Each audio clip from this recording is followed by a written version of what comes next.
Passport শুধু ভ্রমণের নথি নয়, আন্তর্জাতিক গ্রহণযোগ্যতা, কূটনৈতিক শক্তি ও বৈশ্বিক আস্থার প্রতিচ্ছবি। কোনো দেশের নাগরিক কত সহজে বিশ্বের বিভিন্ন দেশে প্রবেশ করতে পারবেন তা নির্ভর করে ওই দেশের পররাষ্ট্রনীতি, ভিসা সংক্রান্ত চুক্তির উপর।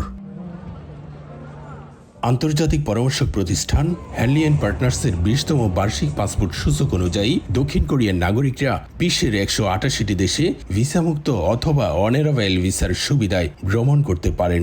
একই অবস্থানে রয়েছে জাপান ও সংযুক্ত আরব আমিরাত। আর 192টি দেশে ভিসামুক্ত প্রবেশাধিকার নিয়ে তালিকার শীর্ষে রয়েছে সিঙ্গাপুর।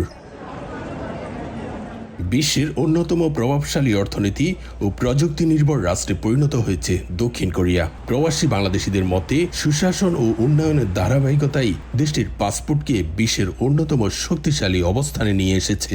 যে উন্নত অর্থনীতি, উন্নত প্রযুক্তি, শক্তিশালী অর্থনৈতিক ব্যবস্থা, জননিরাপত্তা, আন্তর্জাতিক কূটনৈতিক সম্পর্ক এবং সামাজিক যে নিরাপত্তার বিষয়গুলো আছে, এগুলো দক্ষিণ কোরিয়া খুবই জোরদার, যার ফলশ্রুতিতে দক্ষিণ কোরিয়া বরাবরের মতো নিজেদেরকে একটি সুশৃঙ্খল এবং সভ্য জাতি হিসেবে বিশ্ববাসীর কাছে পরিচয় তুলে ধরতে সক্ষম হয়েছে। কোরিয়ান কালচার, কোরিয়ান অর্থনীতি, কোরিয়ান কে-পপ এবং কি যারা ওয়ার্ল্ড ওয়াইড বিটিএস আছে, এরা সবকিছু মিলিয়ে কোরিয়া এখন বর্তমানে অনেক ভালো অবস্থানে যাচ্ছে দিন দিন। এই দেশের যে কালচারগুলা তারা যেভাবে উঠে ধরছে মানুষের কাছে, এবং বিদেশি পর্যটকদের কাছেও তারা ধরেন অনেক দেখার মতো অনেক জায়গা বলেন বা দেখার মতো অনেক বলেন সবকিছুই আছে। বিশ্লেষকরা বলছেন এই সাফল্যের পেছনে রয়েছে দীর্ঘমেয়াদী কূটনৈতিক সম্পর্ক, শক্তিশালী অর্থনীতি, বৈশ্বিক বাণিজ্যে গুরুত্বপূর্ণ ভূমিকা এবং কার্যকর আইন শৃঙ্খলা ও অভিবাসন ব্যবস্থা। পাশাপাশি প্রযুক্তি উদ্ভাবন, কে-পপ, চলচ্চিত্র ও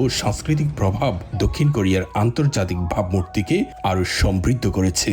বিশ্বের বিভিন্ন দেশে ভিসামুক্ত বা সহজ ভ্রমণের সুযোগ একটি পাসপোর্টের শক্তি পরিমাপের অন্যতম মানদণ্ড।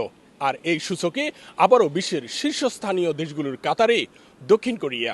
এই শক্তিশালী পাসপোর্ট শুধু ভ্রমণের সুবিধাই দেয় না, এটি বিশ্বমঞ্চে একটি দেশের কূটনৈতিক গ্রহণযোগ্যতা, অর্থনৈতিক সক্ষমতা এবং আন্তর্জাতিক আস্থারও প্রতীক। দক্ষিণ কোরিয়া থেকে মোহাম্মদ হানিফ, সময় সংবাদ।